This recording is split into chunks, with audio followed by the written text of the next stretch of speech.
नमस्कार सांग मैंने मु रश्मि आपण मान को स्वागत करुच्ची आम YouTube channel study guide Odia को आज आम डीएससी 3 रे थिबा यूनिट 6 7 8 टी करबा या पूर्व मु डीएससी 3 रो यूनिट 1 रो यूनिट 5 पर्यंत कंप्लीट कर देछि से क्लास गुडी को आपण आम यूट्यूब चैनल रे देख परिबे आ डीएससी 1 डीएससी 2 रो भी क्लास रहिछि से गुडी को हम यूट्यूब चैनल रे देख परिबे जदि आपण माने हम क्लास रेगुलर करूछंती ओ आपण को हम क्लास भल लागुची ताले हम चैनल को लाइक शेयर और सब्सक्राइब कर दियंतु तो चलंतु आज क्लास स्टार्ट करिवा मोर प्रथम क्वेश्चन अछि what is the initial feeling of most parents upon discovering that their child has a disability निज पिलार दिव्यंगता विषय रे जानिबा परे अधिकांश पितामातांकर प्राथमिक अनुभव कौन होता है जितेबाला जड़े पिता माता जानी था पिलाटी कौन जड़े विकलांग दिव्यांग अच्छे से पितामातांकर अनुभव कौन होता है पितामाता मैंने केमिति फीलिंग करता जॉय रिलीफ से आनंद होता नहीं शॉक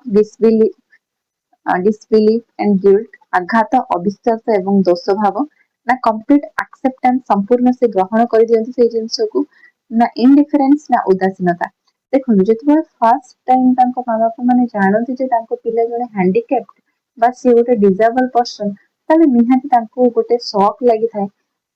गोटे अविश्वास हम से विश्वास कर पारंती आउ से माने निजको भी दोष दियंती जे एमती काहेकि हला पिलाटा जीवन बहुत आगु बहुत कष्ट पाइबे एमती से बहुत सारा नेगेटिव थिंकिंग तांको मन रे आसे तो या right answer option number B तापर क्वेश्चन नंबर 2 अछि when parents refuse to acknowledge their child's obvious disability what is this psychological reaction is called ଯେତେବେଳେ ପିତାମାତା ନିଜ ପିଲାର ସ୍ପଷ୍ଟ ଦିବ୍ୟଙ୍ଗତାକୁ ସ୍ୱୀକାର କରିବାକୁ ମନା କରନ୍ତି ଏଇ ମାନସିକ ପ୍ରତିକ୍ରିୟାକୁ କଣ କୁହାଯାଏ ମାନେ ପିଲାଟି ଦିବ୍ୟାଙ୍ଗ ଅଛି ବୋଲି ପିତାମାତା ଜାଣିଥାନ୍ତି କିନ୍ତୁ ସେମାନେ କଣ କରନ୍ତି ସେ ଜିନିଷଟାକୁ ଆକ୍ସେପ୍ଟ କରିପାରନ୍ତିନି ଯେ ହଁ ସତରେ ତାଙ୍କ ପିଲା କଣ ଅଛି ଗୋଟେ ଡିସାବଲ ଅଛି ତ ସେଇ ପ୍ରକ୍ରିୟାକୁ କଣ କହିବା ରେଶନାଲାଇଜେସନ ଯୁକ୍ତିଯୁକ୍ତକରଣ ସେମାନଙ୍କର କଥାରେ ଯୁକ୍ତିଯୁକ୍ତତା ଅଛି ନାହିଁ ବାର୍ଗେନିଂ ଦରଦାମ ଯୁକ୍ତି ନା ଡିନିଆଲ ଯୋଉଟାକୁ ଆମେ କହିବା ଅସ୍ୱୀକାର ନା ଅବସାଦ ଦେଖନ୍ତୁ ତାକୁ ଆମେ କଣ କହିବା ଡିନାଏଲ ମାନେ ସେମାନେ ଡିନାଏ କରନ୍ତି ଯେ ତାଙ୍କ ପିଲା ସତରେ ଏମିତି ଦିବ୍ୟାଙ୍ଗ ବୋଲି ସେମାନେ ବିଶ୍ୱାସ କରିପାରନ୍ତିନି ଯାହା ଫଳରେ ସେମାନେ ଯୁକ୍ତି କରନ୍ତି ଆଉ ସେଇ କଥାଟାକୁ ଅସ୍ୱୀକାର କରନ୍ତି ତ ୟା right answer option number C ତାପରେ କ୍वेଶ୍ଚନ ନମ୍ବର 3 ଅଛି in which emotional stage do parents associated with institutions or turn to religion hoping that their good deeds will somehow cure the child ମାନେ କେଉଁ ଭାବନାତ୍ମକ ପର୍ଯ୍ୟାୟରେ ପିତାମାତା ଅନୁଷ୍ଠାନ କିମ୍ବା ଧର୍ମ ସହିତ ଜଡିତ ହୁଅନ୍ତି ଯେତେବେଳେ ମାନେ ତାଙ୍କ ପିଲାଙ୍କର ଏମିତି ଅବସ୍ଥା ହେଇଥାଏ ପିତାମାତା କଣ କରନ୍ତି ବେଶୀ ଭଗବାନ ବିଶ୍ୱାସୀ ହୋଇଥାନ୍ତି ଧର୍ମ ସହିତ ଯୋଡି ହେଇଯାନ୍ତି କାହିଁକି ଆଶା କରନ୍ତି ଯଦି ଆମେ କିଛି ଏଇଭଳିଆ ଭଲ କାମ କରିବା କିମ୍ବା ପ୍ରଭୁଙ୍କର କୃପା ରହିବ ତାହେଲେ କଣ କରିପାରିବା ଯେ ପିଲାଟି ସୁସ୍ଥ ହେଇପାରିବ ଏଇ ଯୋଉ କାମଟା କରନ୍ତି ସେଟାକୁ କଣ କୁହାଯାଏ କୌଣସି ପ୍ରକାର ସୁସ୍ଥ କରିବେ ସେଟା କେଉଁ ଭାବନାତ୍ମକ ଗୁଣ ତାଙ୍କ ମନରେ ଏଟା କୋଉ ଭାବନାତ୍ମକ ଆକ୍ସେପ୍ଟାନ୍ସ ନାହିଁ ଦେଖନ୍ତୁ ସେ ଯଦି ଗ୍ରହଣ କରିଥାନ୍ତି ତ ସେ ସେଟା କେବେ କରିନଥାନ୍ତି ବାର୍ଗେନିଂ ଆଙ୍ଗର ନା ସକ୍ या राइट आंसर कौन होगा या राइट आंसर आपण माने मने रखिबे या राइट आंसर हमर होबो ऑप्शन नंबर बी बार्गेनिंग एथि पई होबो काई ना जणे मां से एक्सेप्ट करि परंती नै कि तांकर पिलांकर एम्ति अवस्था से जेहेतु एक्सेप्ट करि परंती नै से कोन करंती मंदिर जांती कि धर्म विश्वासी होंती कि अलग किछि काम करंती जहा द्वारा तांको मन रे गोटे होप थाए जे तांको पिला कोन करे ठीक ही जे पई तो सेटा से चुक्ति करथांती तो bargaining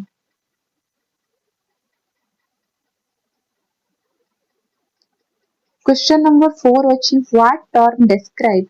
the long term sadness parents feel because they perceive their disabled child's future to be bleak ଏକ ଅନ୍ଧକାର ଭବିଷ୍ୟତର ଧାରଣା ପିତାମାତା ଅନୁଭବ କରୁଥିବା ଦୀର୍ଘକାଳୀନ ଦୁଃଖକୁ ବର୍ଣ୍ଣନା କରିବା ପାଇଁ କେଉଁ ଶବ୍ଦ ବ୍ୟବହୃତ ହୁଏ ଅସ୍ଥାୟୀ ଦୁଃଖ ନା କ୍ରୋନିକ ସ୍ୱର ନା ହଷ୍ଟାଇଲ ଆଟିଟ୍ୟୁଡ ନା ପାନିକ ବା ଆତଙ୍କ ଦେଖନ୍ତୁ ଏଟା କଣ କ୍ରୋନିକ ସ୍ୱର ଯେହେତୁ ସେ ଜାଣିପାରନ୍ତି ଯେ ତାଙ୍କ ପିଲା ଗୋଟେ ହ୍ୟାଣ୍ଡିକ୍ୟାପ୍ଟ ଅଛି ତ ତାକୁ ଜୀବନ ସାରା ସେ କଷ୍ଟଟା ଭୋଗିବାକୁ ପଡେ ନୁହେଁ କି ଅଳ୍ପ ସମୟ ପାଇଁ ତ ସେ ଦୁଃଖଟା ତାଙ୍କର କ୍ରୋନିକ ସ୍ୱର ମାନେ ବହୁତ ଲମ୍ବା ସମୟ ଧରି ତାଙ୍କୁ ସେଇ କଷ୍ଟ ଆଘାତରେ ରହିବାକୁ ପଡେ ତ ୟା right answer option number 4 question number 5 अछि which of the following is a clear sign that parents have successfully accepted the disabled child। ଦେଖନ୍ତୁ ଫାଷ୍ଟ ଯେତେବେଳେ ସେ ଆକ୍ସେପ୍ଟ କଲେନି ଡିନାଏ କଲେ, ତାପରେ ଯେତେବେଳେ ଭଗବାନଙ୍କ ବିଶ୍ୱାସ ଥିଲେ ସେତେବେଳେ ସେଟାକୁ ବାର୍ଗେନିଂ କହିଲେ। ତାପରେ ଏଇଟା କେତେବେଳେ ଜଣା ପଡେ ଯେ ନିମ୍ନଲିଖିତ କେଉଁଠୁ ଗୋଟେ ସ୍ପଷ୍ଟ ଭାବେ ଦେଖାଏ ଯେ ବାପା ମା କଣ କରୁଛନ୍ତି ତାଙ୍କ ଦିବ୍ୟାଙ୍ଗ ପିଲାକୁ ଗ୍ରହଣ କରିନେଇଛନ୍ତି, ମାନେ ଆକ୍ସେପ୍ଟ କରିନିଅନ୍ତି ଯେ ସେ ଗୋଟେ ଦିବ୍ୟାଙ୍ଗ ବୋଲି। They hide the children from relative, ସେମାନେ ପିଲାଟିକୁ ସମ୍ପର୍କୀୟ ମାନଙ୍କ ଠାରୁ ଲୁଚାନ୍ତି ନାହିଁ। ସେମାନେ ଲୁଚେଇଲେ ତ ସେମାନେ ସେ ଜିନିଷକୁ ସ୍ୱୀକାର କରିନାହାନ୍ତି। They have a realistic view of child strength and weakness, ସେମାନଙ୍କର ପିଲାର ଶକ୍ତି ଆଉ ଦୁର୍ବଳତାର ବାସ୍ତବିକ ଦୃଷ୍ଟିକୋଣ ଅଛି। ମାନେ ପିଲାକୁ କ୍ରମାଗତ ଭାବେ ଅଧିକ ସୁରକ୍ଷା ଦିଅନ୍ତି ନା ସେମାନେ ଉତ୍କର୍ଷତା ଆଶା କରନ୍ତି ନାହିଁ। ସେମାନେ ଜାଣିପାରନ୍ତି ପିଲାର କେତେ ଶକ୍ତି ଅଛି, ପିଲାର କେତେ ଦୁର୍ବଳତା ଅଛି, କୋଉ ଜିନିଷରେ ତାର ଦୁର୍ବଳତା ଅଛି, କୋଉ ଜିନିଷରେ ତାର ଶକ୍ତି ଅଛି। ତ ସେ ବାସ୍ତବିକ ରିଆଲିଷ୍ଟିକ ଜିନିଷଟାକୁ ଦେଖନ୍ତି। ରାଇଟ୍ ଆନ୍ସର ଅପସନ ନମ୍ବର ବି। ତାପରେ କ୍ୱେଶ୍ଚନ ନମ୍ବର 6 ଅଛି, which type of parents demand excellence and force the disabled child? କେଉଁ ପ୍ରକାରର ପିତାମାତା କଣ କରନ୍ତି ନା ଡିସାବଲ ଚାଇଲ୍ଡ ଠାରୁ ବାପା ମା ମାନେ ଡିମାଣ୍ଡ କରନ୍ତି ଯେ ତାଙ୍କର ପରଫରମାନ୍ସ ଟା ଭଲ ହବ, ମଚ୍ ବିୟଣ୍ଡ ଦେୟାର କାପାବିଲିଟି। ମାନେ କେଉଁ ପ୍ରକାର ପିତାମାତା ମାନେ ଏଇଟା ଦାବି କରନ୍ତି ଯେ ପିଲାଟା ବିକଳାଙ୍ଗ ଅଛି ତଥାପି ସେ ବହୁତ ଭଲ ପ୍ରଦର୍ଶନ କରିବ, ଆଉ ପିଲାଙ୍କୁ ବାଧ୍ୟ କରନ୍ତି। ସେଟା କି ବାପା ମା ସେମାନେ? ଅନକୋପରେଟିଭ ପ୍ୟାରେଣ୍ଟସ, ଅସହଯୋଗୀ ବାପା ମା, ନା ଡିପେଣ୍ଡେଣ୍ଟ ପ୍ୟାରେଣ୍ଟସ ଯୋଉମାନେ ନିର୍ଭରଶୀଳ ପିତାମାତା, ନା ପରଫେକ୍ସନିଷ୍ଟ ପ୍ୟାରେଣ୍ଟସ ପୂର୍ଣ୍ଣ ଉପାଧି ପିତାମାତା, ନା ଆକ୍ସେପ୍ଟିଂ ପ୍ୟାରେଣ୍ଟସ। ଦେଖନ୍ତୁ ଯିଏ ଗ୍ରହଣ କରିବେ ତ ସିଏ କେବେ ପିଲାମାନଙ୍କ ଠାରୁ ଏତେ ଅଧିକ ଆଶା କରିପାରିବନି ନା, କାହିଁକି ସେ ଜାଣିଥିବ ପିଲାଟିର କାପାସିଟି କଣ ଆଉ ସେ କେତେ କାମ କରିପାରିବ। ଏଇଟା କିଏ କରିବ? ଯୋଉମାନେ ପରଫେକ୍ସନିଷ୍ଟ ପ୍ୟାରେଣ୍ଟସ, ମାନେ ଯୋଉମାନେ ପୂର୍ଣ୍ଣବାଦୀ ପିତାମାତା ଅଛନ୍ତି, ଯୋଉମାନଙ୍କର ବହୁତ ଆଶା ଥାଏ ଯେ ତାଙ୍କ ପିଲା ଏଇଆ କରିବା ଦରକାର, ସେମିତି ହବା ଦରକାର, ସେଇ ଚାକିରି କରିବା ଦରକାର। ତ ଯେତେବେଳେ ସେ ଦେଖନ୍ତି ତାଙ୍କ ପିଲା ସେଟା କରିପାରୁନି, ସେ ଗୋଟେ ବିକଳାଙ୍ଗ ଅଛି, ତାହେଲେ ତାଙ୍କ ଆଶାଟା ମାନେ ପୂରଣ ହେଇପାରେନି ନା। ତ ସେଥିପାଇଁ ସେମାନେ ଚାହାନ୍ତି ଯେ ଆମ ପିଲା ପରଫେକ୍ଟ ହବ, ସେ ଯେତେ ବିକଳାଙ୍ଗ ହେଲେ ବି ସେ ଭଲ କରିବ। ମାନେ ସେଟା ପରଫେକ୍ସନିଷ୍ଟ ପ୍ୟାରେଣ୍ଟସ, ମାନେ ତାଙ୍କ ଇଚ୍ଛାଟା ସେ ଭରିବା ପାଇଁ ଚାହାନ୍ତି। ତ right answer option number C. Question number 7 ଅଛି, how do overprotective parents typically behave towards their disabled child? ଅତ୍ୟଧିକ ସୁରକ୍ଷାକାରୀ ପିତାମାତା ସାଧାରଣତଃ ନିଜ ଦିବ୍ୟାଙ୍ଗ ପିଲା ପ୍ରତି କିପରି ଆଚରଣ କରନ୍ତି? ଯୋଉମାନେ ଅତ୍ୟଧିକ ସୁରକ୍ଷା କରନ୍ତି, ଓଭର ପ୍ରୋଟେକ୍ଟିଭ ତାଙ୍କ ପିଲାମାନଙ୍କ ପ୍ରତି, ସେମାନେ ତାଙ୍କର ଯୋଉ ଡିସାବଲ୍ଡ ଚାଇଲ୍ଡ ରହିଲେ ବା ଅକ୍ଷମ ପିଲା ରହିଲେ ତାଙ୍କ ପ୍ରତି କେମିତି ବ୍ୟବହାର କରନ୍ତି? ସେମାନେ ସମ୍ପୂର୍ଣ୍ଣ ଅବହେଳା ନାହିଁ। ଦେଖନ୍ତୁ ସେ ତ ଲେଖିଛି ଓଭର ପ୍ରୋଟେକ୍ଟିଭ, ମାନେ ତ ଅବହେଳା ତ କେବେ କରିବେନି ସେମାନେ। They do not let the child do what she can easily do by herself। ସେମାନେ ପିଲାଟିକୁ ନିଜେ ସହଜରେ କରିପାରୁଥିବା କାମ କରିବାକୁ ଦିଅନ୍ତିନି। The physically abused child, ସେମାନେ ପିଲାକୁ ଶାରୀରିକ ନିର୍ଯାତନା କରିବେନି। They demand perfect academic results ନାହିଁ। ସେମାନେ ପ୍ରୋଟେକ୍ଟିଭ ଯେହେତୁ ଅଛନ୍ତି ତ ସେମାନେ ପିଲାର ଭଲ ଚାହିଁବେ, ତ କେବେ ନିର୍ଯାତନା ବି ଦେବେନି। ସେମାନେ କଣ କରନ୍ତି, ପିଲାର ଏତେ ଭଲ ଚାହାନ୍ତି ଯେ ସେ ପିଲାଟିକୁ ନିଜେ କିଛି କରିବା ପାଇଁ ଦିଅନ୍ତି। ଯେତିକି କାମ ପିଲା ନିଜେ କରିପାରିବ ସେତିକି ତାକୁ କରିବାକୁ ଦିଅନ୍ତିନି, ସେ ସବୁବେଳେ ପିଲାକୁ ଡିପେଣ୍ଡେଣ୍ଟ କରନ୍ତି। ରାଇଟ୍ ଆନ୍ସର ଅପସନ ନମ୍ବର ବି। ପିଲାଟି ସହଜରେ ନିଜେ କରିପାରୁଥିବା କାମ ବି ତାଙ୍କୁ କରିବାକୁ ଦିଅନ୍ତିନି। Question number 8, what is the primary characteristics of dependent parents? ନିର୍ଭରଶୀଳ ପିତାମାତାଙ୍କ ପ୍ରାଥମିକ ବୈଶିଷ୍ଟ୍ୟ କଣ? ଏଇ ୟୁନିଟ ଆମର ସେ ପିତାମାତାଙ୍କର ବିଷୟରେ ଦେଇଛି, କେଉଁ ପ୍ରକାର କଣ ଡିସାବଲ୍ଡ ଚିଲଡ୍ରେନ ମାନଙ୍କୁ ନେଇକି ଦେଇଛି। ତ ବହୁତ ଇଜି ଅଛି, ଆପଣମାନେ କ୍ଲାସଟିକୁ ଦେଖିଦିଅନ୍ତୁ, ଆରାମସେ ଆପଣଙ୍କର କ୍ଲିୟର ହେଇଯିବ। ସେ ପଚାରିଛି ନିର୍ଭରଶୀଳ ପିତାମାତାଙ୍କ ପ୍ରାଥମିକ ବୈଶିଷ୍ଟ୍ୟ କଣ? ଯୋଉ ପିତାମାତା ମାନେ ତାଙ୍କ ପିଲାଙ୍କ ଉପରେ ନିର୍ଭର କରିଥାନ୍ତି ତ ସେମାନଙ୍କର ବୈଶିଷ୍ଟ୍ୟ କଣ? They constantly fight with teachers, ସେମାନେ ଶିକ୍ଷକ ମାନଙ୍କ ସହ କ୍ରମାଗତ ଭାବେ ଝଗଡା କରନ୍ତି। They find it difficult to take decision or assume responsibilities, ନିଷ୍ପତ୍ତି ନେବା କିମ୍ବା ଦାୟିତ୍ୱ ଗ୍ରହଣ କରିବା ସେମାନଙ୍କ ପାଇଁ କଷ୍ଟକର ହୋଇଥାଏ। ସେମାନେ ସମ୍ପ୍ରଦାୟଠୁ ନିଜ ପିଲାକୁ ଲୁଚାନ୍ତି, ସେମାନେ ସର୍ବଦା ଅତ୍ୟଧିକ ଅବସାଦଗ୍ରସ୍ତ ରୁହନ୍ତି। ତ ଇଏ ରାଇଟ୍ ଆନ୍ସର ଆମର କଣ ହବ? ମନେ ରଖନ୍ତୁ, ରାଇଟ୍ ଆନ୍ସର ହବ ଅପସନ ନମ୍ବର ବି। ସେମାନେ କଣ କରନ୍ତି, ନିଷ୍ପତ୍ତି ନେବା କିମ୍ବା ଦାୟିତ୍ୱ ଗ୍ରହଣ କରିବା ପାଇଁ ସେମାନଙ୍କୁ କଷ୍ଟ ହୋଇଥାଏ, ସେମାନେ ସବୁ ଦାୟିତ୍ୱ ତାଙ୍କ ପିଲାଙ୍କୁ ଦେବା ପାଇଁ ଚାହାନ୍ତି। ରାଇଟ୍ ଆନ୍ସର ଅପସନ ନମ୍ବର ବି। ତାପରେ କ୍ୱେଶ୍ଚନ ନମ୍ବର 9 ଅଛି, what might be a hidden reason for parents exhibiting an uncooperative attitude towards educator? ଶିକ୍ଷକ ମାନଙ୍କ ପ୍ରତି ପିତାମାତାଙ୍କର ଅସହଯୋଗୀ ମନୋଭାବ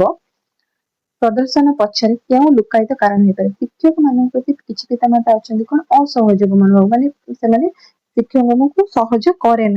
କରନ୍ତି ନାହିଁ। ତ ସେଟା କଣ ପାଇଁ ସେମାନେ କରନ୍ତି ନାହିଁ? दे आर सिक्रेटली वेल्दी ସେମାନେ ଗୁପ୍ତ ଭାବରେ ଧନୀ ସେଥିପାଇଁ ସେମାନେ କରନ୍ତିନି ନା the daily business of living places too much demand on their time or they are still in denial ଦୈନନ୍ଦିନ ଜୀବନରେ କାର୍ଯ୍ୟ ସେମାନଙ୍କ ସମୟର ଅଧିକ ଦାବି କରେ କିମ୍ବା ସେମାନେ ଏବେ ବି ଅସ୍ୱୀକାର ପର୍ଯ୍ୟାୟରେ ଅଛନ୍ତି ସେମାନେ ଏବେ ବି ସ୍ୱୀକାର କରିପାରୁନାହାନ୍ତି ଯେ ତାଙ୍କ ପିଲା ଏମିତି ଆଉ ଦୈନନ୍ଦିନ ଯୋଉ କାର୍ଯ୍ୟଟା କରୁଛନ୍ତି ସେ କାର୍ଯ୍ୟ ଯାହାବି ତାଙ୍କ ପିଲାଙ୍କ ଦାୟିତ୍ୱ ଯତ୍ନ ସେଇଟା ଅଧିକ ଟାଇମ ତାଙ୍କୁ ଦରକାର ନା they want the child well ସେମାନେ ପିଲାଙ୍କ ବିଫଳ ହେବା ଚାହାନ୍ତିନି ଡାକ୍ତରଙ୍କଠୁ ଅଧିକ ଜାଣନ୍ତି ସେଟା ବି ନୁହେଁ ରାଇଟ୍ ଆନ୍ସର ଅପସନ ନମ୍ବର ବି Question number 10 ଅଛି what does the term rationalization mean in the context of parents coping with a disability ଦିବ୍ୟଙ୍ଗତା ସହ ମୁକାବିଲା କରୁଥିବା ପିଲାଙ୍କର ପିତାମାତାଙ୍କ ସନ୍ଦର୍ଭରେ ଯୁକ୍ତିଯୁକ୍ତକରଣର ଅର୍ଥ କଣ ଯୋଉମାନେ କଣ କରୁଛନ୍ତି ନା ଡିସାବିଲିଟି ଦିବ୍ୟଙ୍ଗତା ସହ ଯୋଉ ପିତାମାତା ମାନେ କଣ କରୁଛନ୍ତି ଯୁକ୍ତିଯୁକ୍ତ କରୁଛନ୍ତି ତାର ଅର୍ଥ କଣ କଭରିଂ ଅଫ୍ ଅର୍ ଜଷ୍ଟିଫାଇଂ ଆନ୍ ଅନରିଜନେବଲ ଆଇଡିଆ ଟୁ ରିଡ୍ୟୁସ ଆଂଜାଇଟି ଚିନ୍ତା କମେଇବା ପାଇଁ ଏକ ଅଯୌକ୍ତିକ ଧାରଣା ଲୁଚେଇବା ପାଇଁ ନା ପନିସିଂ ଦ ଚାଇଲ୍ଡ ବ୍ୟାଡ୍ ବିହେଭିୟର ପିଲାର ଖରାପ ବ୍ୟବହାର ପାଇଁ ତାକୁ ଦଣ୍ଡ ଦେଇକି ନା ବାଇଂ ଏକ୍ସପେନ୍ସିଭ ଟଏଜ ଫର ଚିଲଡ୍ରେନ ପିଲା ପାଇଁ ଦାମୀ ଖେଳନା କିଣିକି ନା ଗେଟିଂ ଏଂଗ୍ରି ଏଟ୍ ରିଲେଟିଭ୍ସ ତ ଇଏ ରାଇଟ୍ ଆନ୍ସର ଆମର କଣ ହବ ଇଏ ରାଇଟ୍ ଆନ୍ସର ଆମର ହବ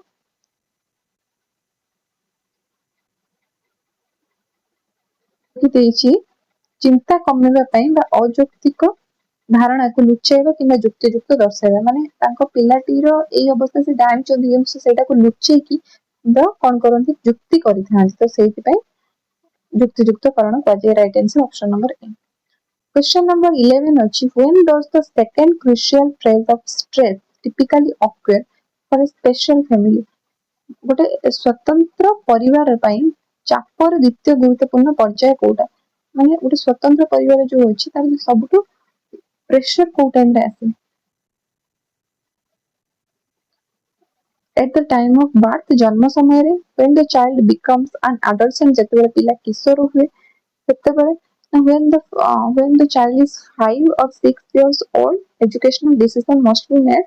ଯେତେବେଳେ ପିଲାଟି କଣ ହୁଏ ନା 5 କିମ୍ବା 6 ବର୍ଷ ହୁଏ ଏବଂ ଶିକ୍ଷାଗତ ନିଷ୍ପତ୍ତି ନେବାକୁ ପଡେ ସେତେବେଳେ ପିତାମାତାଙ୍କ ପାଇଁ ସବୁଠୁ ବଡ କାମ ହୁଏ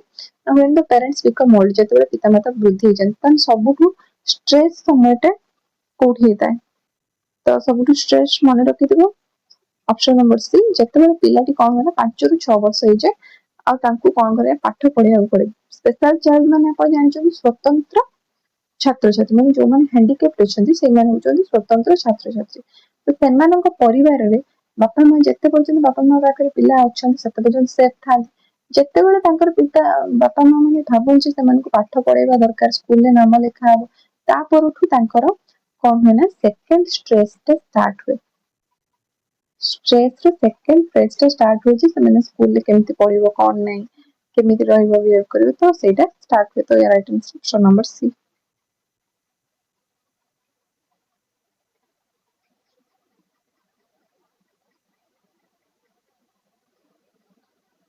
Question number 12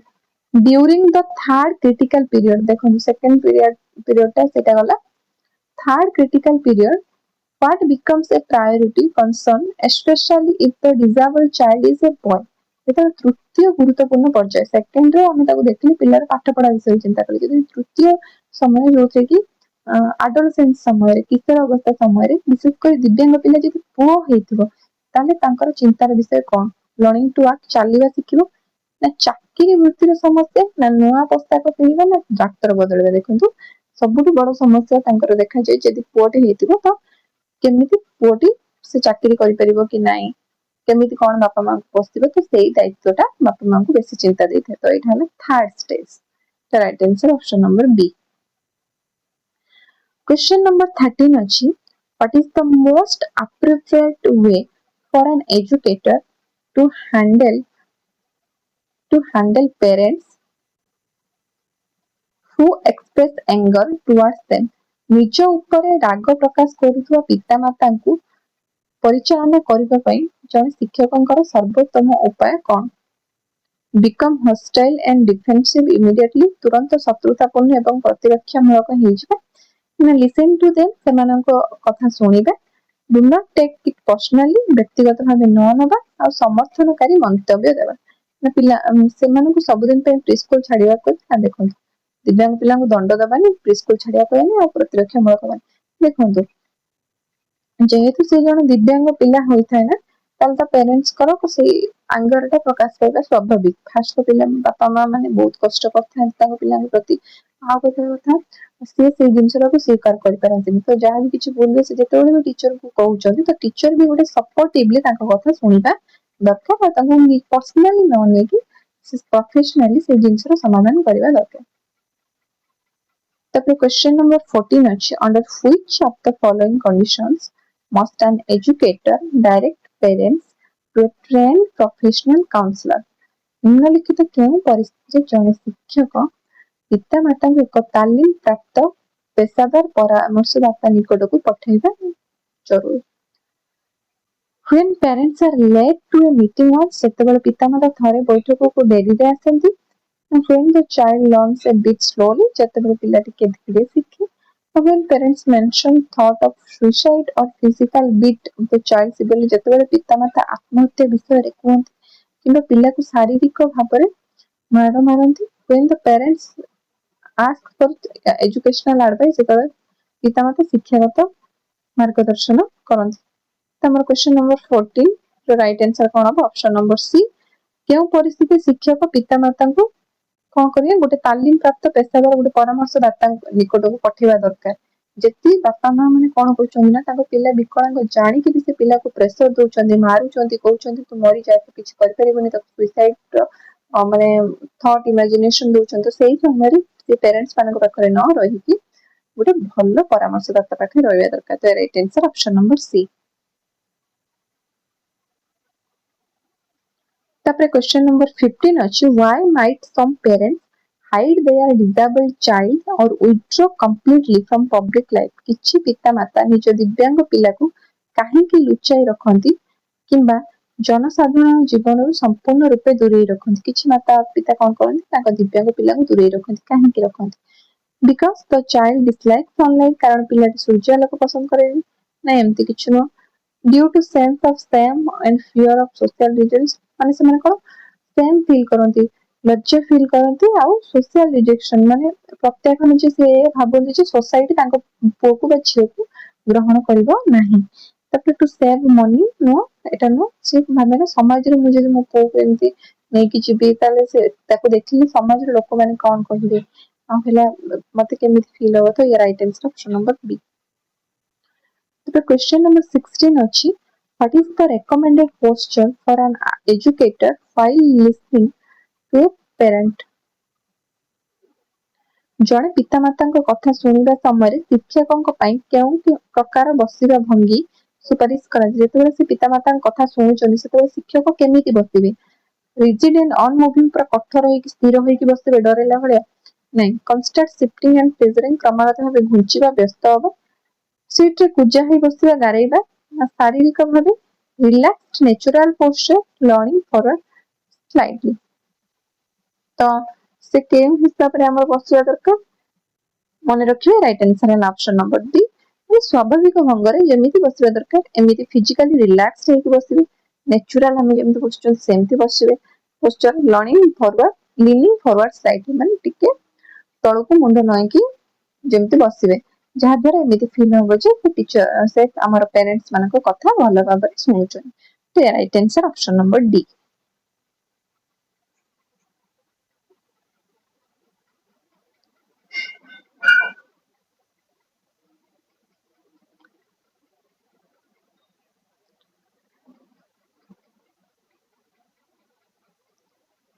Question number 17 which what impression is created when a person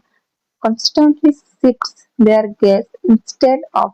maintaining eye contact during a conversation वार्तालाप समय रे आखि न मिसे क्रमागत भाबे जति जने दृष्टि फेरी दउथबो दृष्टि आखि रे आखि न मिसे कि जति अन्य मनस्क भला लागिवो ताल सेटा को धारणा सृष्टि होय it shows that they are highly intelligent नाही एमति किछ नाही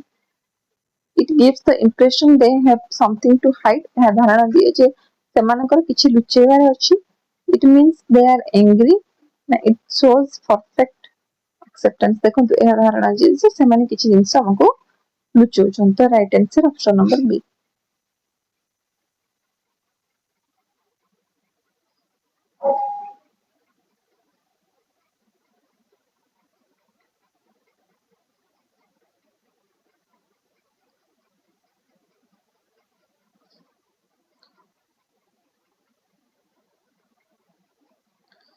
तापर क्वेश्चन नंबर 18 है what is the true purpose of a supportive statement made by an educator to a parent शिक्षकों द्वारा पितामाता को दिया जायतिबा समर्थनकारी विवृत्तिर प्रकृत उद्देश्य कौन to convey pity and make them feel sad दया भाव देखैबा और सेमानकु दुखित अनुभव करबा सेट पय सपोर्टिव स्टेटमेंट दबा ना to reassure them that you understand their situation and are with them in difficult times सेमानकु आश्वासन दबा जे आपण माने सेमानक परिस्थिति बुझुचंती आ कठिन समय रे तांका सह अछंती जेकरे से हेल्पलेस हबनी टू गिव फॉल्स assurance नहीं false assurance दबानी कि पैनिक भी करबा नहीं तो right answer option number B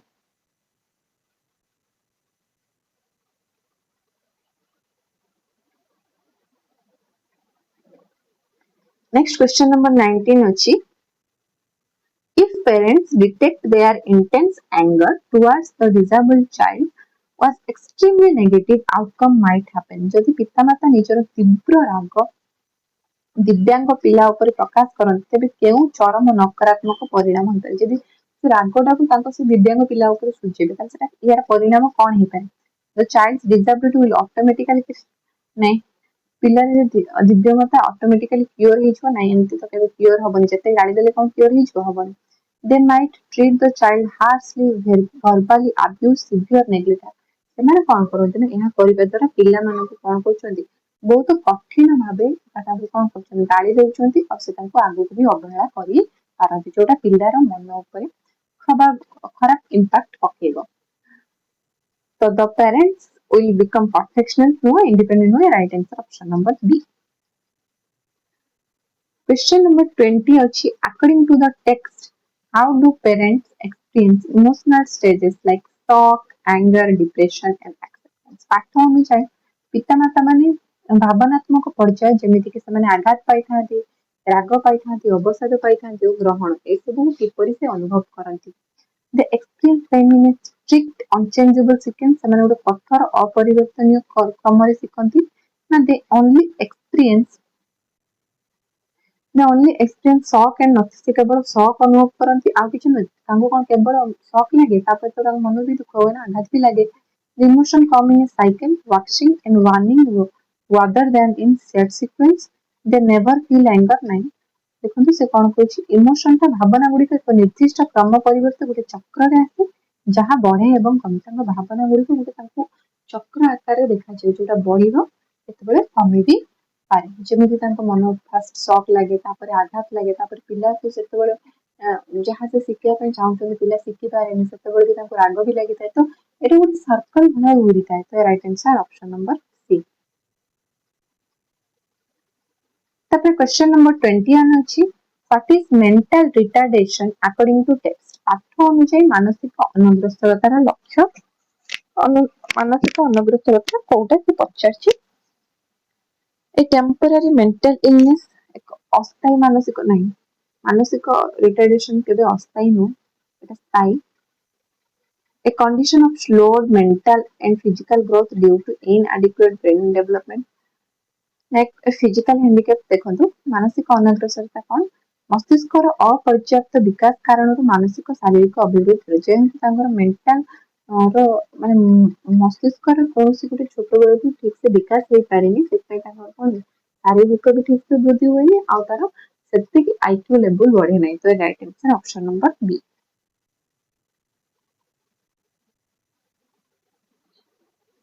तापर क्वेश्चन नंबर 22 अछि in a mentally retard child how does the mental age compare to chronological age जड़े मानसिक अनग्रसर पिला क्षेत्र रे तांकर मानसिक बयस और साधारण बयस तुलना रे किपरि होइते तांको साधारण बयस तुलना रे तांको मानसिक जो बयस रहला सेटा कम होइताय निहाती कम न होइतले समान केमिति मानसिक अनग्रसर हेबे मेंटल एज हायर हबो एबे भी अधिक हेले तो से तो पूरा इंटेलिजेंट आ होछि हमर जीनियस पिला हि छिबो ना तो हबनी मेंटल एज इज लोअर कम होइताय ना mental as fluctuate only daily मानसिक बयस प्रतिदिन बदले नहीं मानसिक बयस संपूर्ण नहीं संपन्न सेटा कोन हेता ना हमर जेतिकी बयस थाए हमर साधारण बयस नॉर्मल बयस जेतिकी थाए ताटू बहुत कम अधा रु अधिक कौन होता ना हमर मानसिक बयस थाए जो माने स्पेशल चिल्ड्रन। तो right answer option number C. 23. A child whose mental ability is more than half but less than three-fourths of the of that expected for her age falls under which category? Very important question देखो से कोई जो पिलार मानसिक क्षमता ता बयस तुलन अधार अधिक धर गोटे पिलार बयस अछि 8 वर्ष तार मानसिक बयस कौन ना बयस तुलन अधार अधिक माने तार मानसिक बयस है रियल एज है 8 वर्ष कि तार मानसिक मेंटल एज है अधार अधिक माने 4+ होता किंतु 3/4 कम अधार अधिक होता है किंतु 3/4 कम होता है से कौ श्रेणी माइल्ड रिटार्डेशन मुद्र मानसिक अनग्रसरता ना मॉडरेट रिटार्डेशन माने मध्यम धरणर ना सिवियर जोटा कि गुरुतर मानसिक अनग्रसरता ना प्रोफाउंड रिटार्डेशन ना अधिक गुरुतर। तो क्वेश्चन नंबर 23 राइट आंसर कौन होगा आपण माने कहतु मने रखियो question number 23 row right answer है माइल्ड रिटार्डेशन माने जेहेतु अधार अधिक होता है एवं 1/4 कम होता है तो सी कौन ना माइल्ड एते बेसी सिवियर नो माइल्ड मेंटल जो रिटार्डेशन रे जीवो। क्वेश्चन नंबर 24 अछि up to which academic level can a moderately retarded child typically learn जड़े मध्यम धरणर मानसिक अनग्रसर पिला साधारणतः केउ शैक्षिक स्तर पर्यंत शिखि परिबे मध्यम धरणर जो पिला अछि जो माने मॉडरेट गैंग रे रहले माने केते पर्यंत शिखि परिबे षष्ठ श्रेणी पर्यंत द्वितीय श्रेणी पर्यंत ना दशम श्रेणी पर्यंत ऐसा माने कौन शिक्षक दक्षता शिखि परिबे नै। तो क्वेश्चन नंबर 24 राइट आंसर हमर ऑप्शन नंबर सी से माने कोन कर परिबे मिनिमम 10th क्लास पर्यंत पाठ पढ़ी परिबे।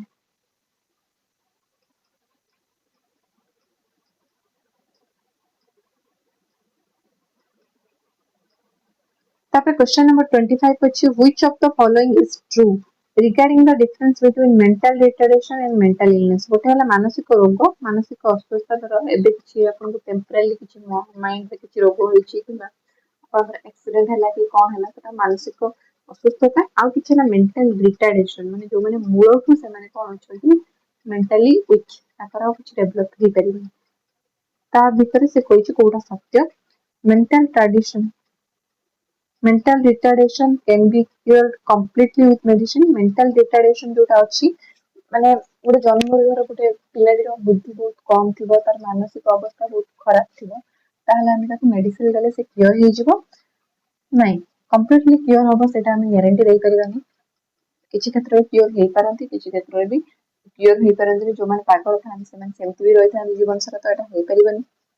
a mental a person can have normal to high intelligence जो माने मानसिक रोगी थिबे तो सेमानकर नॉर्मल टू हाई इंटेलिजेंस रहि परिबो। तापर रहिछि mentally retarded children frequently hear strange noises see visions से कहिछि जे मानसिक अनग्रसर पिला माने बारंबार माने अलग अलग साउंड सब सुनती mental illness is solely due to incomplete brain development नै या राइट आंसर हम मन को कोन होबो ना क्वेश्चन नंबर 25 ऑप्शन नंबर 2 जे जो माने मानसिक रोगी अछन एक्चुअली एबे वर्तमान समस्त कोन अछन छोट पिला माने भी डिप्रेशन स्ट्रेस एंजाइटी का सब एमती होछ ना समान जो मानसिक रोगी होछन सेटा से क्लियर हे परिबा और तांको आईक्यू भलो भी थाए एमिति नुह कि जो माने मानसिक रोगी होछन से माने केवल जो माने मेंटल से माने हेबे नै किछि जण अछंती जो माने तांकर भलो आईक्यू थाए भलो नॉलेज थाए से माने भी मानसिक रोगी हेतन। तो right answer option number B. Question number 26 अछि गोटे साधारण पिला केउ बयस रे चलिबा आरंभ करे 3 रु 5 मास 6 रु 7 मास 10 रु 12 मास 10 रु 16 मास ना 24 रु 30 मास और तो राइट आंसर हमर कोन होबो क्वेश्चन नंबर 26 मने रखिथिबे right answer option number C जोटा कि 10 रु 16 मास। तापर क्वेश्चन नंबर 27 अछि what genetic condition cause physical like structure like straining slanting eyes a short flat nose and round head along with mental retardation क्यों आनुवंशिक स्थिति कारण वेरी इंपोर्टेंट क्वेश्चन मन दियंतु क्यों आनुवंशिक स्थिति माने एटा गोटे वंशगत रोग जहा द्वारा कोन होय ना गोटे पिलार बंका आखिटा थाए छोट चेप्टा नाक थाए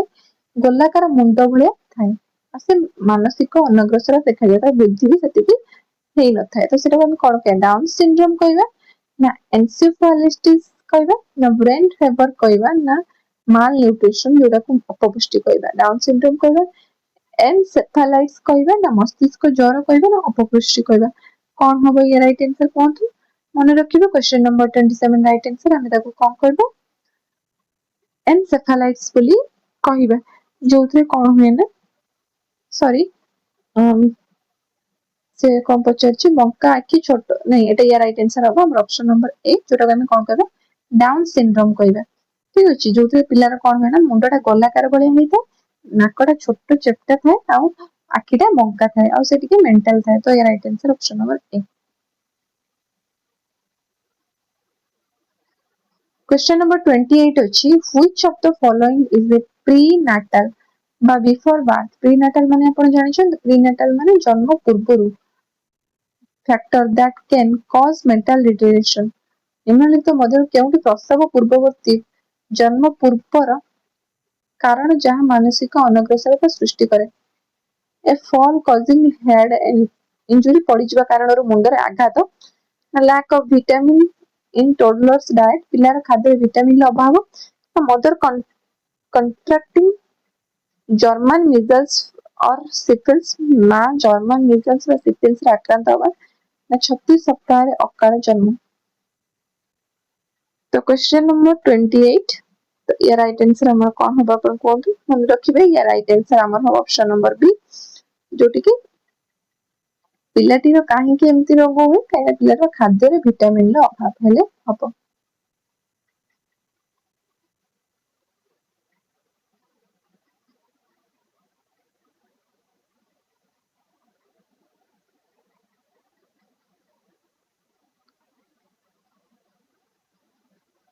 तापर क्वेश्चन नंबर 29 देछि व्हाट काइंड ऑफ पोस्टनाटल गोटेला प्रीनाटल आ गोटेला पोस्टनाटल जोटा हम कहे after birth infections can lead severe brain damage and आपण से कहछि संक्रमण गुरुतर मस्तिष्क क्षति एवं मानसिक अनग्रसरता सृष्टि करता है को संक्रमण ता या भितर कॉमन कोल्ड साधारण ठंडा हाले जो इन्फेक्शन है सेटा हमको बड़ रोग हबो ना मेनिंजाइटिस और इनसेफेलाइटिस आउ स्टमक इन्फेक्शन ना माइनर स्किन डिजीज त नुह एदिटा नुह कॉमन कोल्ड भी नुह देखो ना question number 29 row right answer अब ऑप्शन नंबर बी जोटा की मेनिंजाइटिस हाउ हैला एनसेफेलाइटिस जा द्वारा कोन हुए ना माने इन्फेक्शन ता हेकी ब्रेन डैमेज होई पारे तापर क्वेश्चन नंबर 30 अछि what is an effective method recommended for teaching a skill to a mentally disabled child एक मानसिक अक्षम पिला को कौन से दक्षता सिखाइबा पई केउ केउ प्रभावशाली पद्धति रही गोटे मानसिक अक्षम पिला जो माने अछंती मेंटली डिसेबल्ड पिला ताको हमें को उपाय रे सिखै परिबा एक्सपेक्टिंग रिजल्ट ओवरनाइट हमें राता राती फलाफल आशा करिवे जे राता राती से बहुत भलो स्कोर करिवो ना doing all the work for child पिला पई सब काम हमें निजे करबानी निजे कले से पुनी कोन करिवो राता राती भी हमें आशा करबानी breaking the activity into many steps and teaching one step at time हमें कोन करबा ना से पिला मानक पई गुटे कार्य को छोट छोट भाग रे भाग करिवो कार्यटी को अनेक छोट छोट पदक्षेप रे भाग करिवो एवं गोटे समय गोटे काम करिवो तापर आउट समय रे आउट सिखे एमिति हेले पिलाटी किछि किछि सिखि पारिबो तो right answer option number C ठीक अछि तापर क्वेश्चन नंबर 31 अछि देखो बहुत बड़ बड़ ऑप्शन गुडा अछि गुडा से के देखा होनथबो क्वेश्चन नंबर 31 अछि why do mentally retarded children require several repetition of an experience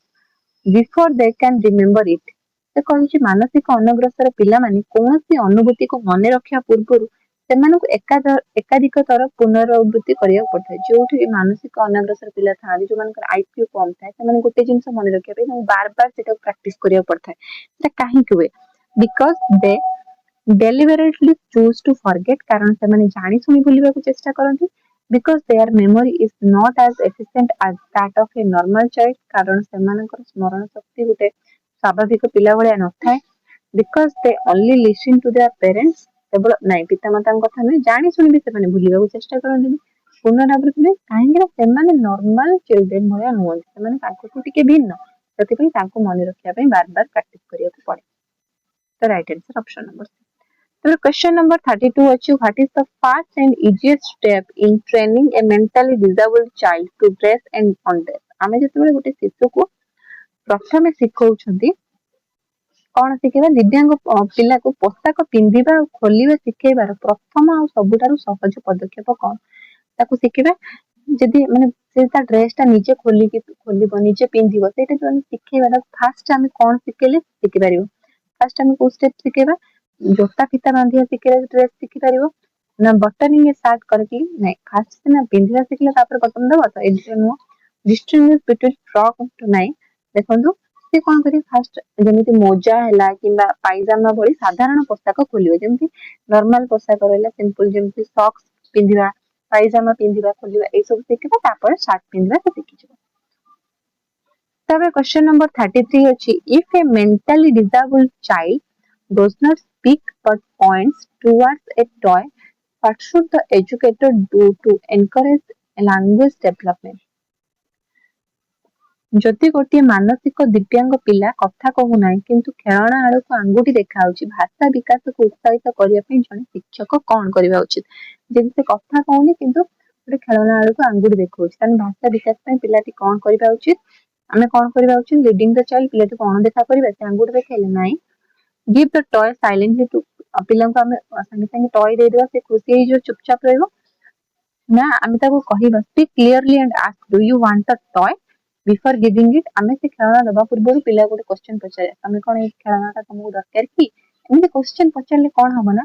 पिला मन रे भी आग्रह सृष्टि हो से कोन कथा कहया ପାଇଁ चेष्टा करे हम कथा को सुनी से कथा कहया चेष्टा करिवो हां मारिवो कि ना तो एमती धीरे धीरे कहिते तार कोन ना भाषा विकास तो right answer option number C question number 34 according to the text what is the primary reason mentally disabled children often solve behavior problems like throwing tantrums and banging देखंतु देछि पाठ अनुसार मानसिक दिव्यांग पिला माने साधारणतः जिद करिबा किबा मुंड पिटिबा भली आचरणगत समस्या देखैबार प्रथम कारण काहे कि दिव्यांग पिला माने ताको मुंड तो पिटि देउंती आ होछि से माने जिद्दी करि रहंती काहे कि देखा कहीं ଏହା ସେମାନଙ୍କର ଦିବ୍ୟାଙ୍ଗର ଏହା ସେମାନଙ୍କର ଦିବ୍ୟାଙ୍ଗତାର ଏକ ଅପରିହାର୍ଯ୍ୟ ଲକ୍ଷଣ ଯେ ଜଣା ପଡିছে ସେମାନେ ଦିବ୍ୟାଙ୍ଗ ମାନେ ଏମିତି ବିହେଭିୟର କରିବେ ନା ସେମାନେ ସ୍ୱାଭାବିକ ପିଲାମାନଙ୍କୁ ଅନୁକରଣ କରିକି ଶିଖନ୍ତି ନା ଏହା ପ୍ରାୟତଃ ସ୍ନେହର ଅଭାବ ଅବହେଳା ବା ଯତ୍ନ ନେବା ଦ୍ୱାରା ହୋଇଥାଏ ଏହା ପ୍ରାୟତଃ ସେମାନଙ୍କୁ ଭଲରେ ଶୋଇବା ନୁହେଁ ସ୍ୱାଭାବିକ ପିଲା ଭଳିଆ ବି ନୁହେଁ ଦିବ୍ୟାଙ୍ଗର ଲକ୍ଷଣ ନୁହଁ ଏଇଟା କଣ ନା ଯେତେବେଳେ ଦିବ୍ୟାଙ୍ଗ ପିଲାମାନଙ୍କର ଭଲ ପାଇବାର ସର୍ଟେଜ ହବ ସ୍ନେହର ସର୍ଟେଜ ହବ କିମ୍ବା ଆମେ ତାକୁ ଓଭର ଷ୍ଟ୍ରିକ୍ଟ ପରିବେଶରେ ରଖିବା ताहले पिलाटी कोन जिद करे सेही जिंस से पाइबा पई बार बार जिद करे ता राइट आंसर ऑप्शन नंबर 6 तो तापर क्वेश्चन नंबर 35 अछि if A mentally disabled child makes a slight attempt to do an activity but fails what is the best approach for the parent or teacher जदि गोटे मानसिक दिव्यांग पिला कौन काम करने को सामान्य चेष्टा करे किंतु विफल हुए तेज पितामाता सर्वोत्तम पदक्षेप कौन जब पिलाटी काम करू करू विफल हुए पितामाता से कौन करबा दरकार केमिति पिलाटी को सहायता करिवे पनिश करिवे दंड करिवे कामटी शेष होइता नै दंड कले से माने आगो किछ सिखि परिबे ना press the slightest attempt and encourage her to try again सामान्य प्रयास पई मध्ये प्रशंसा करिवे जे हां तू चेष्टा करछु आउ थरे चेष्टा कर एटा कहिवे ना laugh at your failure so the child tries harder next time विफलता ऊपर हसिबे जादर पिलाटी आउ चेष्टा करिवनी ना प्रत्येक थर तुरंत पिला पई से कामटी से निजे कर देबे नै देखुनी से माने कोन सामान्य प्रयास पई प्रशंसा करिवे right answer option number B तबे क्वेश्चन नंबर 36 अछि according to the text what does physical disability refers to पाठ्य अनुसार शारीरिक दिव्यांगता काहा को कह जाय limitation due to sense organ like eyes ears इंद्रिय जनित सीमितता जेपरि कि आखि कान सेटा को हमें कहबा फिजिकल डिसेबिलिटी माने शारीरिक दिव्यांगता शरीर शारीरिक क्षेत्र रे जदि कोनोसी अंगर कोन होची क्षति होची ताले हम शारीरिक दिव्यांगता कहबा जेमति इंद्रिय जनित आखि कानर क्षति हेले कहबा ना non sensory physical limitation due to limbs bones joint muscles अण इंद्रिय शारीरिक सीमितता जेपरि कि अंग हाड़ गंठी किंबा मांसपेशी कारणरू सेटा को कहबा ना केवल मानसिक स्वास्थ्य नु कथा कहबार अक्षमता ना या कोठा हम से कोन मु पचारछि फिजिकल डिसेबिलिटी तो या राइट आंसर हम ऑप्शन नंबर बी ठीक अछि तापर अछि क्वेश्चन नंबर 37 देजु what is the primary cause of neurological disorder स्नायुविक विकृतिर प्राथमिक कारण कोन स्नायुविक विकृतिर ऑप्शन देछि हमर डैमेज टू मसल्स और बोन मांसपेशी किंबा हाड़र क्षति हेले स्नायुविक कथा देछि ना तो मांसपेशी हाड़ क्षति न damage to brain spinal cord मस्तिष्क किंबा मेरुदंडर क्षति ना पेट संक्रमण समस्त जानिथिबे स्नायुटा हमर काहा को नै गठित हमर स्नायु तंत्र मस्तिष्क और स्पाइनल कॉर्ड को नै गठित यदि ताको दीटार किछि क्षति होला ताहले हमर स्नायुविक विकृति हबो तापर क्वेश्चन नंबर 38 अछि which of the following statement is true about the intellectual functioning of a child with cerebral palsy cerebral palsy रे थिबा पिलार बौद्धिक कार्यक्षमता विषय निम्नलिखित मध्यरु केउंटी सत्य सिवियर फिजिकल हैंडिकैप जदि सेरिब्रल पॉलिसी जो पिला मानकर हेइथाय तांकर जो बौद्धिक कार्यक्षमता विषय कोडा सत्य बोली पचारछि तांकर कोन ने गुरुतर शारीरिक अक्षमता सर्वदा गुरुतर मानसिक अनग्रसरता को बुझे ना all children with cerebral policy are exceptionally intelligent समस्त कोन बुद्धिमान थांदी नाही देयर इज नो रिलेशनशिप एटा भी हबनी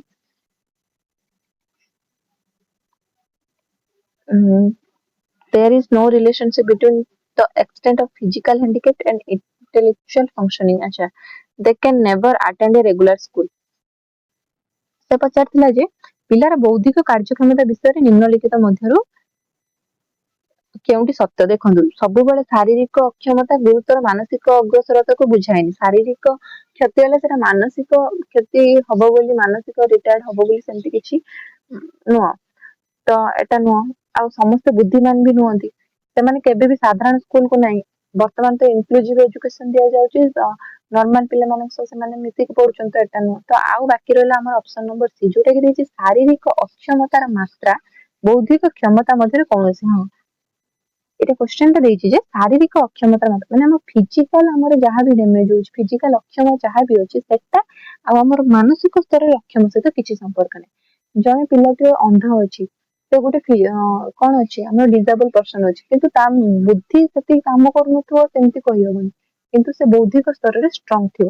तो ए दुटार कौन रिलेशन ना तो right answer option number B sorry option number सी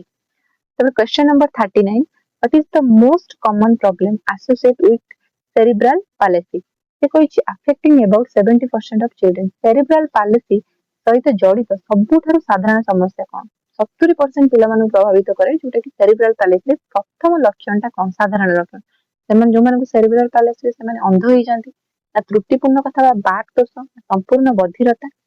ना हृदरोग हार्ट डिजीज टोटल डिफनेस ना डिफेक्टिव स्पीच कौन हबो या राइट आंसर कहंतु देखंतु क्वेश्चन नंबर 39 में हमर हबो जोटा कि डिफेक्टिव स्पीच जो मानकर सेरिब्रल पैलेसी होची से माने कोना कथा कहिबारे टिके तांको असुविधा हुए द right answer option number B तब क्वेश्चन नंबर 40 अछि which type of polio affects the brain and damage the throat tongue and respiratory muscles केउ प्रकार पोलियो मस्तिष्क को प्रभावित करे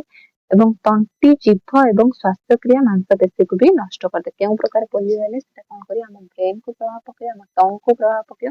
आउ तंटी मांसपेशी भी नष्ट करी सेटा की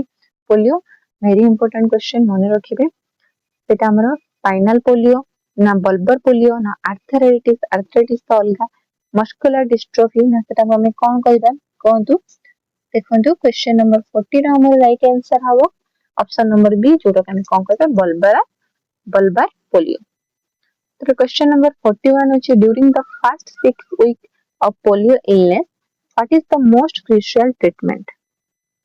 पोलियो रोगर प्रथम 6 सप्ताह मध्यरे सबुठार गुरुत्वपूर्ण चिकित्सा कोन जदि गोटे पिला को पोलियो रोग हिच प्रथम 6 सप्ताह मध्यरे आमे तार सबुठ गुरुत्वपूर्ण चिकित्सा आमे कोन करि परिबा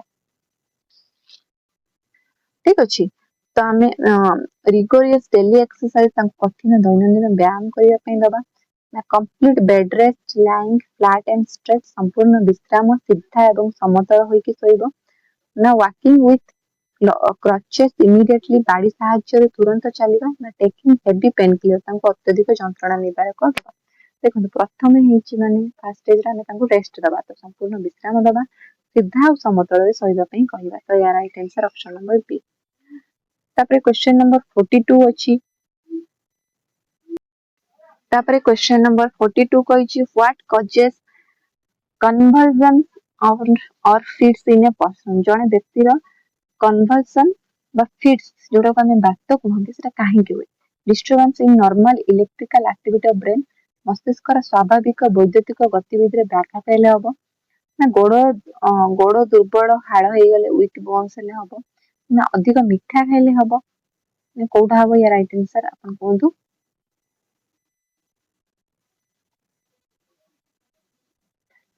या राइट आंसर हबो disturbance in the normal electrical activity of brain मस्तिष्क रे यदि कोनोसी स्वाभाविक वैद्युतिक गतिविधि रे व्याघात हबो ताले बात होइଥାଏ तबे क्वेश्चन नंबर 43 अछि what should do when a child having a fit to prevent her from choking on her saliva जेतेबेले गोटे पिलार फिट बा बात मारु थाए तार लाळ जोगु श्वासरुद्ध न हबा पय हमें कोन करबा जेमते से श्वासरुद्ध न होए हमें सेते पय कोन करबा चाइल्ड को पिलाटी को जोरे धरिबा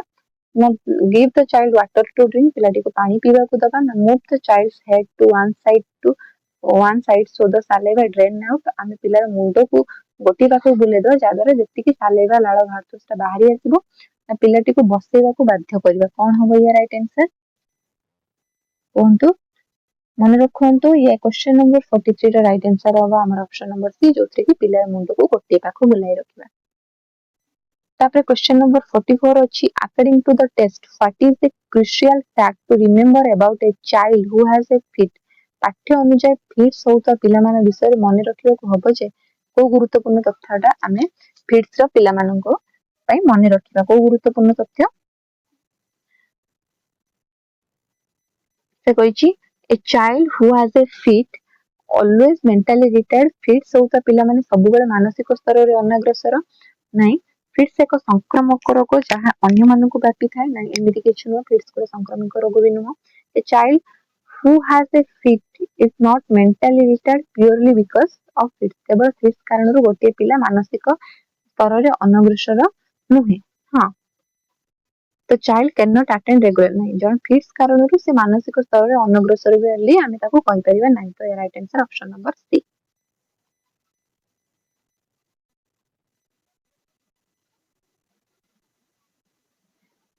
तापर क्वेश्चन नंबर 45 अछि what condition is described as ए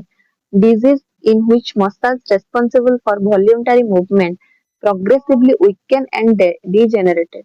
इच्छाधीन गतिविधि ପାଇଁ ଦାୟୀ ମାଂସପେଶୀ କ୍ରମାଗତ ଭାବରେ ଦୁର୍ବଳ ହେବା ଆଉ କ୍ଷୟ ହେବା ରୋଗକୁ କଣ କହିବା ଆଜ୍ମା କହିବା ଦେଖନ୍ତୁ ଆଜ୍ମା ନୁହଁ ନା ଆର୍ଥରାଇଟିସ୍ କହିବା ନା ମସ୍କୁଲାର ଡିଷ୍ଟ୍ରଫି କହିବା ନା ସେରିବ୍ରାଲ ପାଲାସି କହିବା ଯୋଉଥିରେ କହିଛି ଯେ ଆମର କଣ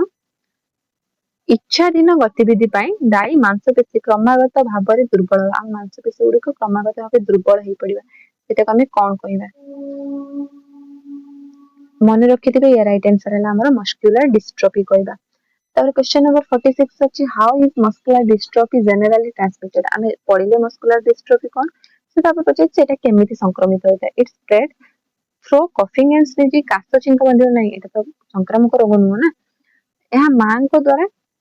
गोटे पीढ़ी परवर्ती पीढ़ी को जाए जहाँ मुख्यतः पुओ मान प्रभावित करता है ना यह एक दुर्घटना कारण होता है ना यह एक जलवाहित रोग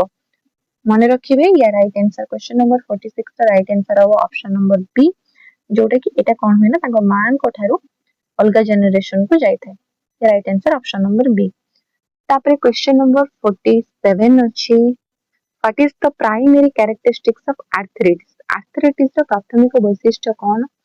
a disorder that causes complete loss of hearing एक विकृति एमिति विकृति जहाँ संपूर्ण श्रवण शक्ति नष्ट कर आर्थराइटिस संपूर्ण श्रवण शक्ति नष्ट कर ना a disorder that affect the joint causing pain swelling stiffness यह विकृति जोटा कि गंठी को प्रभाव करे समस्त जानिथिबे आर्थराइटिस भी सुनिथिबे जोटा गंठी को प्रभावित करियो जंत्रणा सृष्टि करियो फुला हबो तो आंठु गंठी बथा हबो तो right answer option number B तो तापर क्वेश्चन नंबर 48 अछि how can a congenital conditions like club foot be effectively corrected if treatment starts early जदि चिकित्सा शीघ्र आरंभ हुए ताने क्लब फुट परी गोटे समस्या को किपरि सुधारी हबो थ्रो हेवी पेन क्लियर केवल भारी जंत्रणा निवारक औषध माध्यम आमर क्लब फिट भल हो नहीं ना पिलाटी को खाली पादरे चलवा द्वारा ना अस्त्रोपचार पाद को समर्थन करने द्वारा with surgery and the use of presses supporting feet by ignoring it until the child is an adult देखंतु मन रखंतु ये राइट आंसर अब ऑप्शन नंबर सी कोन पिला को सर्जरी आ पाद को समर्थन दबा द्वारा सेटा भल हो जाए। तापर क्वेश्चन नंबर 49 अछि what physical change occurs during an asthma attack that makes breathing difficult asthma बा श्वास आक्रमण समय केउ शारीरिक परिवर्तन हुए जहाँ श्वासक्रिया को कष्टकर करे आजमा समय देखिए आजमा रोगी मैंने श्वासक्रिया नबार असुविधा हुए कौन पाई हुए द बोन्स बिकम वीक हाड़ गुड़ी को दुर्बल हो जाए से हुए ना the blood pressure drops completely blood pressure टा रक्तचाप ह्रास पाई जाए ना the individuals air passages decrease in size व्यक्तिर श्वास नली आकार टा छोट हो जाए ना द मसल्स डिजेनरेटेड मन रखिथे आजमा जो मान को श्वास नली आकार के छोट हो जाए से निश्वास प्रश्वास नेला बेले गुड़ी असुविधा हुए। तापर क्वेश्चन नंबर 50 सबुदिन पर आपण मानक पई अछि कोन हबो या कमेंट रे जणेबे या राइट आंसर क्वेश्चन देछि according to the text where should most children with physical disability without severe mental retardation ideally receive their education से कहिछि पाठ अनुसार शारीरिक विकलांग थिबा अधिकांश पिला गुरुतर मानसिक अनग्रसर नथिबा माने केवल शारीरिक विकलांग थिबे आ बेसी सेमिति सिवियर मानसिक रोगी से माने नथिबे ताहले से माने केउठी शिक्षा ग्रहण करिवे केवल घरे रही शिखिबे ना स्थायी भाव में डाक्तरखाना शिखिबे ना सेमानकु शिक्षा देबा उचित नु ना they can attend in a regular pre school से माने हमर साधारण प्री स्कूल बा स्कूल को जाई परिबे राइट आंसर कोन हबो आपण माने कमेंट रे जणेबे तो आज थिला ये हमर 50 टा मोस्ट इंपोर्टेंट क्वेश्चन ठीक अच्छे तो आज 50 टा मोस्ट इंपोर्टेंट क्वेश्चन थिला आशा करूची आपण मन को भल लागिथिबे जदि क्लास टी भल लागिची ताने निहाती कमेंट रे जणेबे आपण को फीडबैक आ चैनल टी को लाइक कर देबे सब्सक्राइब कर देबे शेयर कर देबे